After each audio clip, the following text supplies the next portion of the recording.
Hey guys, how are you? I'm Avishi Jain and I'm here to teach you biology class 9th ICSE. I've already taken up 2 lectures for the first chapter, which is cells, the basic unit of life. I haven't continued up with the other cell organelles, so I'm taking up those in this video. So let's continue. So lysosomes, fifth one was the lysosomes. I've already covered endoplasmic reticulum, ribosomes, your mitochondria, Golgi apparatus. After that you have the lysosomes. I'm telling you those points. Please take a screenshot of it and either you jot the points. Okay. So lysosomes, they are helping a cell in the intracellular digestion. They destroy the foreign substances and they even digest the cartilages during the bone formation. So I'm telling you with the help of the diagram also. If this is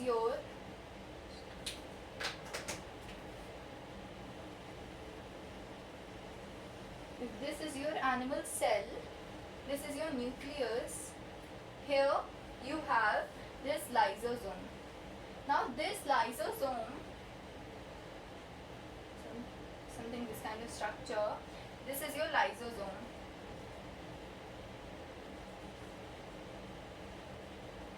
So your lysosome is a derivative of the Golgi apparatus. मतलब जो Golgi bodies थी आपकी, Golgi bodies से ही ये derive होके lysosomes आते हैं. तो जो Golgi bodies होती हैं हमेशा उसके पास में दिखते हैं. ये भी वेसाइकल्स होते हैं, अलग अलग शेप के होते हैं. हम इनका शेप अलग से डिफाइन नहीं कर सकते, but they are kind of vesicles which are near the Golgi bodies, क्योंकि ये इसी से ही ओरिजिनेट होती हैं. इनका बेसिकली काम किस में होता है? Intracellular digestion. What does it mean? Cell के अंदर जितना भी डाइजेशन हो रहा है, whether it's about any kind of nutrient और समथिंग एल्स, वो डाइजेशन सारा काम किसका है? लाइसोसोम्स का. उसके बाद फॉरेन सब्सटेंसेस कोई भी आएंगे उनको डिस्ट्रॉय यही करता है. सेल के अंदर कोई भी फॉरेन एलिमेंट आया जो रिक्वायर्ड नहीं है उसको डिस्ट्रॉय करता है. अब उसी चीज़ से आप एक और चीज़ रिलेट कर सकते हैं कि it is called a suicide bag. ऐसा क्यों है? सुसाइड का मतलब क्या होता है? इट्स लाइक कि आप अपने आप को खुद ही ख़त्म कर दे रहे हो. सो ऐसे ही लाइसोसोम्स भी सेल में काम करते हैं. जब ये सेल में होते हैं सो बेसिकली इनका काम क्या है? जैसे जब सेल बहुत काइंड ऑफ डीके टाइप हो जाता है या फिर डेड टाइप हो जाता है, तो सेल को ये खुद ही इंजेस्ट कर देता है. दैट मीन्स पूरे सेल को खुद ही इंगल्फ करके काइंड ऑफ डाइजेस्ट कर देता है, क्योंकि सेल का कोई काम ही नहीं रह जाता. तो इसका मतलब यही हुआ ना कि वो अपने आप को ही, अपनी जिस ओरिजिन है घर को ही खा जा रहा है. इसीलिए इसको सुसाइड बैग कहते हैं, क्योंकि ये खुद ही अपने घर को खा जाता है. एक तरीके से ऐसे समझ सकते हो आप. ठीक है. उसके बाद में it helps in the digestion of the cartilages during the bone formation. जो बोन होती है आपकी, जैसे ये बोन है, तो बोन का जो सेंट्रल पार्ट होता है ना, यहाँ पे आपका कार्टिलेजेस होते हैं. सो ये बोन कार्टिलेजेस को डाइजेस्ट करता है ड्यूरिंग द बोन फॉर्मेशन. ठीक है. उसमें भी हेल्प आती है आपके लाइसोसोम्स की. Okay. Next we come on to the centrosome. Centrosomes, you need to remember, they are found only in an animal cell. They are related to the initiation and the regulation of the cell division. अब मैं आपको बताती हूँ actually होता क्या है. जब आपके सेल बनते हैं, they formed by two kind of processes. One is mitosis and the another is meiosis. ये आप क्लास 10th में पढ़ेंगे. ठीक है. फर्स्ट चैप्टर में आप पढ़ेंगे इसके. तो क्या होता है कि जब आपका सेल बन रहा होता है तो कुछ स्पिंडल फाइबर्स होते हैं ऐसे करके. जैसे ये सेल है तो उसमें ऐसे ऐसे ऐसे ऐसे कुछ फाइबर्स होते हैं. ठीक है. तो वो स्पिंडल फाइबर्स का ये फॉर्मेशन करता है with the help of asters. तो एस्टर्स करके ऐसे एक स्पिंडल फाइबर, जैसे आपकी सेंट्रियोल्स का एक्चुअली शेप पता है कैसा होता है? एक ऐसे डॉट होती है, you have this dot and एक ऐसे लाइन होती है. तो ये हमेशा 90 डिग्री पे होती हैं. आपको दिख रहा होगा एंगल ऐसे 90 डिग्री का बनता है. तो ये जो होती हैं ये स्पिंडल फाइबर्स को फॉर्मेशन में हेल्प करती हैं. जो ये आपको शेप दिख रहा है स्पिंडल फाइबर्स का, वो इसी के कारण आता है, because they are located at 90 degree to each other. तो ये इसमें स्पिंडल फाइबर्स में बदल जाते हैं, जो फर्दर आपके मोटे हो जाते हैं एंड फिर क्रोमोसोम्स में बदलते हैं. आगे आगे जो भी चीज़ें होती हैं आपकी वो प्रोसेस आप पढ़ेंगे, बट अभी जितना मैं पढ़ा रही हूँ तो सफिशियंट है कि it initiates and regulates the cell division. अच्छा, आपसे सेंट्रोसोम की लोकेशन ज़रूर पूछी जाती है, just note it down. Exam में आपके पक्का पूछी जाती है, हर साल मैंने देखा है। तो उसमें क्या होता है, सेंट्रोसोम की लोकेशन आप क्या लिखेंगे, it is found near the nucleus of an animal cell. या आपका न्यूक्लियस एनिमल सेल का उसके पास में कहीं पे आपको ऐसे करके सेंट्रोसोम आपका दिख जाएगा। But the need important thing, जो मेन इम्पॉर्टेंट थिंग है आपको जो लिखना है, जो नीड है इसकी क्वेश्चन की, वो ये है, you have to write only in an animal cell और you have to write near the nucleus of an animal cell. उसके बिना आपको मार्क्स नहीं मिलेंगे, नोट इट डाउन। तो इनिशिएट करता है, रेगुलेट करता है सेल डिवीजन को, it forms those spindle fibres with the help of asters. तो होता क्या है कि इसके अराउंड ऐसे करके ये बन जाते हैं कुछ रेडिएटिंग माइक्रोट्यूब्यूल। रेडिएट क्या करती है, कोई चीज़ ऐसे ऐसे स्प्रेड होती है, सो माइक्रोट्यूब्यूल टाइप ऐसे रेडिएट होता है। ये जो चीज़ें आपकी बनी है ना, these are called asters. Okay, इतना आप नोट कर लीजिए। नेक्स्ट हम आते हैं प्लास्टिड्स पे। Without wasting the time just jot it down. Now plastids में क्या होता है, you need to remember plastids they are found only in the plant cell. Plastids are of 3 types, ठीक है। One is your leucoplast, another is chromoplast, and the next one is third one is chloroplast. तो leucoplast जो होता है, leuco word means white. leuco का मतलब white होता है, मतलब कि जिसका कलर हमें रेयरली आप देखोगे तो आपको लगेगा कि कलरलेस ही है, नियर टू कलरलेस। white आप कैसे डिफाइन कर सकते हो कि it's a colour substance, so it is colourless as it has no pigment. अच्छा, एक चीज़ प्लास्टिड्स में आप याद रखना, अगर आपकी कलर की बात आती है तो आप उसको रिलेट कैसे करोगे, पिगमेंट से। पिगमेंट है तो कलर है, पिगमेंट नहीं है तो कलर नहीं है, ठीक है। तो अगर इसके पास कोई पिगमेंट नहीं है तो ये क्या है, कलरलेस, ठीक है। इट स्टोर्स द स्टार्च, इसका बेसिकली काम है, मैंने ऐसे पॉइंट्स आपके बनाए हैं, दैट मीन्स कि क्या पिगमेंट है, क्या कलर है, एंड आफ्टर दैट कहाँ पाया जाता है एंड क्या फंक्शन है, मैंने सब कुछ इस पर लिखा है ताकि आप टैबलेटेड फॉर्म में याद भी कर पाएँ। So it helps in the storage of starch. But ये प्रेजेंट कहाँ होता है, आपके सेल्स ऑफ पोटैटो। पोटैटो की सेल आप देखोगे तो अंदर से वाइट वाइट थोड़ा वाटरी टाइप लगता है अगर आप बाहर से देखो।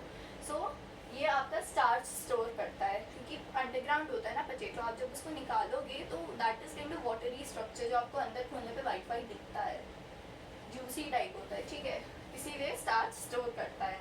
नेक्स्ट आपके क्रोमोप्लास्ट होते हैं, क्रोमो मीन्स कलर्ड, ठीक है। तो ज़ैंथोफिल जो होता है, it is of yellow colour. Xanthophyll, carotene and anthocyanins, these 3 are your pigments, ठीक है। ज़ैंथोफिल जो होता है वो येलो कलर का पिगमेंट होता है, carotene it is orange and red colour, ठीक है। Please don't relate your carotene to your keratin, जैसे शैम्पूज में आप सुनते हैं कि केराटीन स्पेशल है, वो आप सुनते हैं, वो सब नहीं है। Carotene is a pigment and keratin is something different, आप आगे पढ़ेंगे, बायो में ही है, ठीक है। तो carotene is orange and red coloured and anthocyanins, ये क्या होता है, ये काइंड ऑफ, इसको आप प्लास्टिड्स में आप इंक्लूड नहीं करोगे एंथोसायनिन्स को, बट होता क्या है, जो सेल सैप होता है, ठीक है, जो वैक्यूल्स होते हैं उनके अंदर बेसिकली सेल सैप भरा होता है, एक लिक्विड टाइप होता है। तो सेल सैप में बेसिकली ये ऐसे डिजॉल्व्ड होते हैं, तो ये आपको पर्पलिश और कुछ वायलेट कलर दिखता है। तो एंथोसायनिन्स के कारण वायलेट, ब्लू या पर्पलिश कलर आपको दिखेगा, ठीक है। Now they are used to impart colour. अच्छा, एक बात बताओ, अगर ये पेटल्स में होता है फ्लावर की, फ्लावर अगर हमें कलर दिखता है तो एक चीज़ आपके माइंड में ज़रूर स्ट्राइक करनी चाहिए, पॉलिनेशन। ऐसा क्यों, अब देखो, एक फ्लावर कलर्ड है और एक फ्लावर अनकलर्ड है, तो जो इंसेक्ट आएगा वो किसके पास आना प्रेफर करेगा, वाइट वाले के पास कि कलर्ड वाले के पास। ऑब्वियस सी बात है, अगर आप भी कहीं गार्डन जाओगे आप ना ब्राइट वाले फ्लावर के पास जाओगे क्योंकि वो सुंदर लगता है, राइट। तो इंसेक्ट भी हमेशा कलर्ड फ्लावर के पास ज़्यादा आता है, तो पॉलिनेशन भी उसका ज़्यादा ही होगा, right.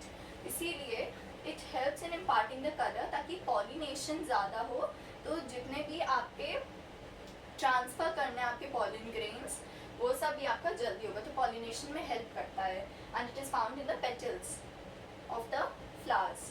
Next is your chloroplast, it has a pigment which is chlorophyll, it is green in colour, सबसे ज़्यादा फेमस यही है, जिंदगी भर यही पढ़ना है आपको बायो में। उसके बाद में ट्रैप्स द सोलर एनर्जी। क्या होता है कि जैसे लीव्स हैं तो लीव्स के अंदर क्लोरोफिल होता है, एंड क्लोरोफिल कहाँ होता है, एक आप पढ़ोगे स्ट्रोमा ग्रेना ऐसा टाइप का स्ट्रक्चर होता है, ये बहुत कॉम्प्लेक्स है, मैं आपको शॉर्ट में बता रही हूँ ताकि आपको जब आप 10th में पढ़ोगे ना आपको थोड़ा सा स्ट्राइक करेगा।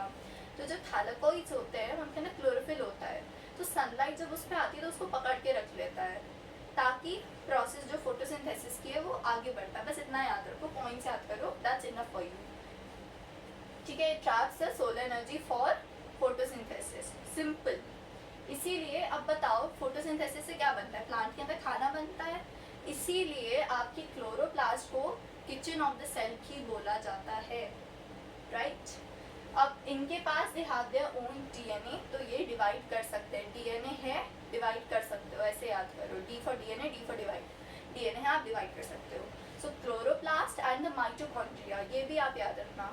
सेल के अंदर दो ऐसी चीजें हैं जिनके पास अपना खुद का डीएनए है, first is your mitochondria and the second is your chloroplast. Chloroplast only in the plant cell, but your mitochondria in both of the cells. ठीक है, ये आपकी लीव्स में होता है in the thylakoids. I hope all these points are clear. Just take a screenshot of it and we move ahead.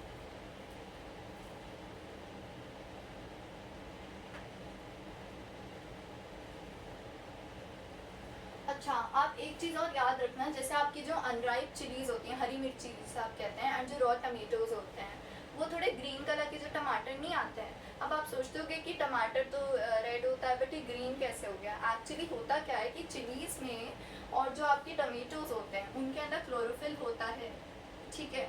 अब क्या होता है कि धीरे धीरे अगर क्लोरोफिल आपका डीजेनरेट कर गया, थोड़ा थोड़ा कम हो गया, तो वो आपके हल्के हल्के से ग्रीन के साथ साथ रेड दिखने लगते हैं, और जो चिलीज होती हैं वो आपकी थोड़ी थोड़ी लाल दिखने लगती हैं, क्योंकि क्लोरोफिल उनका जब डीजेनरेट कर जाता है तो थोड़ा रेडिश कलर आपका दिखने लगता है, ठीक है। Now let's move on to the non living part of the cell, और you call it the cell इंफ्यूजन्स।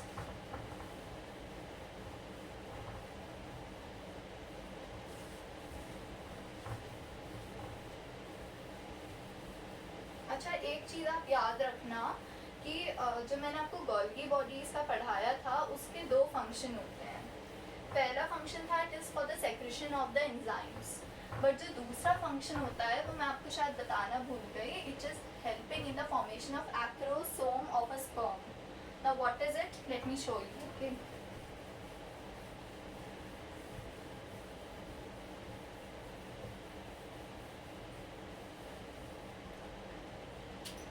जो ह्यूमन स्पर्म होता है it is somewhat of this shape, ठीक है। तो स्पर्म के आगे का जो ये पोर्शन होता है दिस इज कॉल्ड एक्रोसोम। यहाँ से आपका सबसे ज़्यादा चांसेस होती हैं that your sperm fuses with the ova, okay, on fertilization. This portion is called the acrosome. तो ये जो एक्रोसोम होता है उसका फॉर्मेशन में हेल्प कौन करता है, आपकी गोल्गी बॉडीज, याद कर लेना इसको। एंड जो आपका माइटोकॉन्ड्रिया होता है वो आपका क्रोमोसोम्स बनाने में भी हेल्प करता है, एक और फंक्शन है, आप इसको नोट डाउन कर लो, ठीक है। अच्छा, अब मैं नॉन लिविंग पार्ट पढ़ा रही थी, सेल इंक्लूजन्स। तो सेल इंक्लूजन्स में सबसे पहले आप अगर पढ़ोगे ग्रैन्यूल्स, सो दे आर दो small parts in the cytoplasm of the cell. मैं सेल की हेल्प से आपको पढ़ाती हूँ थोड़ा सा। This is your animal cell, आपके बीच में क्या है, न्यूक्लियस। न्यूक्लियस के बीच में होता है आपका न्यूक्लियोल, ये आपका क्या है, न्यूक्लियस। ये एनिमल सेल है, ठीक है। ये आपका बीच का पोर्शन क्या हो गया, न्यूक्लियोल। ये क्या हो गई आपकी न्यूक्लियर मेम्ब्रेन, ये आपकी क्या हो गई सेल मेम्ब्रेन। यहाँ पे आपके हो गए छोटे छोटे से वैक्यूल्स, एंड जो पीछे का एरिया है जो आपका खाली है, जो साइटोप्लाज्म है, उसके अंदर होते हैं ग्रैन्यूल्स। दैट मीन्स उसके अंदर आपके फूड के पार्टिकल्स स्टोर होते हैं with in the form of starch, your carbohydrates, और जितनी भी चीज़ें होती हैं आपकी सेल की इस एरिया में होती है, which is your granules. Vacuoles जो होते हैं उनके अंदर आपका भरा होता है, आपका होता है सेल सैप टाइप, ठीक है।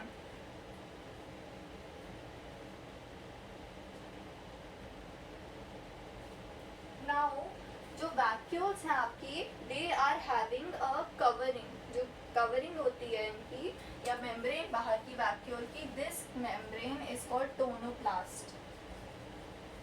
वैक्यूल्स जो होते हैं आपके एनिमल सेल में बहुत छोटे छोटे होते हैं वैक्यूल्स, न्यूमरस होते हैं बट छोटे होते हैं। आधे से आधा जगह आपकी सेल की बाकी चीज़ें लेती हैं, जैसे कि आपके यहाँ पे आ गए आपके this is your mitochondria, okay. उसके बाद में सेल के न्यूक्लियस के पास मैंने आपको क्या बताया था, ये आपका क्या हो गया, सेंट्रोजोम। उसके बाद सेंट्रोजोम है, फिर आपकी आती हैं गोल्गी एपैरेटस, गोल्गी बॉडीज, ठीक है। गोल्गी बॉडीज हैं तो उनके पास में आपका आ जाएगा और this different kind of structure which is your lysosome as I told you, ठीक है। तो ये सब बात आपकी हो गई आउटर बॉडीज की। एंड सबसे प्यारा आपका एंडोप्लाज्मिक रेटिकुलम, एंड बीच बीच में आपका आपके राइबोसोम्स आ गए छोटे छोटे से, ये क्या होगा आपके राइबोसोम्स, ठीक है। Look at the diagram. So basically इनका काम क्या होता है वैक्यूल्स का, हम नॉन लिविंग पार्ट की बात करते हैं, ये सब तो आपके स्ट्रक्चर्स हो गए। प्लांट सेल में यही वैक्यूल आपका, जैसे प्लांट सेल है तो इतना बड़ा वैक्यूल होता है, याद रखना, न्यूक्लियस भले इतना छोटा सा हो बट वैक्यूल आपका इतना बड़ा होता है साइज में, और यहाँ पे इतना सा होता है। अब इसका बेसिकली काम क्या होता है, वैक्यूल के अंदर सेल सा भरा होता है, उसके outer covering is made up of tonoplast. ये जो वैक्यूल है आपका, उसका काम क्या है, it is for the storage of that water, storage of all those cells, आपके अंदर आपके मिनरल्स भी होते हैं। तो ये टर्जिडिटी देता है, टर्जिडिटी मतलब sorry I mean it means rigidity, rigidity देता है सेल को, सेल ताकि टाइट रहे। तो ये आपके वैक्यूल का काम होता है, ठीक है। अब आपके दो टाइप के सेल्स होते हैं, one is your eukaryotic cell, another is your prokaryotic cell. Nucleus की अगर आप बात करो, न्यूक्लियस के अंदर आपके मेम्ब्रेन अगर है और डबल मेम्ब्रेन है, then the cell is known as eukaryotic cell. And अगर न्यूक्लियर मेम्ब्रेन आपकी है ही नहीं, then the cell is called prokaryotic cell. And nucleus के अंदर न्यूक्लियोल है, न्यूक्लियस के क्या फंक्शंस हैं वो सब हम नेक्स्ट लेक्चर में डिस्कस करेंगे। This was all about your different parts. अब न्यूक्लियस की बात आती है, न्यूक्लियस के क्या फंक्शंस हैं, जीन्स हैं, क्रोमोसोम्स हैं, बाकी डीएनए हो गया, प्रोटोप्लाज्म हो गया, वो सब हम आपके नेक्स्ट लेक्चर में कवर करेंगे। Thank you guys.